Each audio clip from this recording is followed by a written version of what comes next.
ចាសួស្តីបងប្អូនទាំងអស់គ្នាថ្ងៃនេះនាងខ្ញុំក៏បានរួមការងារស្លៀកថតម៉ូដសម្លៀកបំពាក់ថ្មីនៅរដូវកាលថ្មីពីស្បៃពេជ្រសំអាងការសម្រាប់ស្បៃខ្មែររៀបចំយ៉ាងប្រណិតពីខាងគាត់ពិតជាស្រស់ស្អាតមែនទែនបងប្អូនថ្ងៃនេះផងដែរផាត់មុខដោយប្អូនលីស៊ីងនិងធ្វើសក់ដោយប្អូនផាន់យ៉ានិងស្លៀកបុរាណពីនាងខ្ញុំធីរីមេកអាប់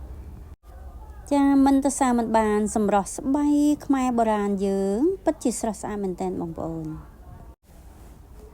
សម្រស់ស្បៃខ្មែរបុរាណដ៏ស្រស់ស្អាតហើយក្រុងឈុតដោយតួដ៏ស្រស់ស្អាតថែមទៀតគប់ផ្សំជាមួយនឹងការផាត់មុខនិងធ្វើសក់ហើយនឹងស្លៀកបុរាណពីនាងខ្ញុំធីរីមេកអាប់កាន់តែថែមសម្រស់ស្រស់ស្អាតថែមទៀតចាហើយនាងខ្ញុំក៏សូមអរគុណដល់ប្អូនម្ចាស់សម្អាងការដែលហៅការងារនាងខ្ញុំជូនពរប្អូនហេងនិងរកអតិថិជនបានច្រើនហើយនាងខ្ញុំក៏អរគុណហើយនឹងសូមទោសបងប្អូនទាំងអស់គ្នារាល់ដែលវីដេអូ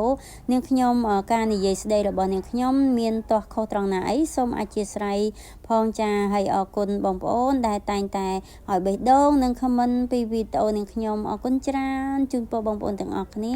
រកទទួលទានមានបាននឹងការងារច្រើនទាំងអស់គ្នាព្រះពាយផាយផាត់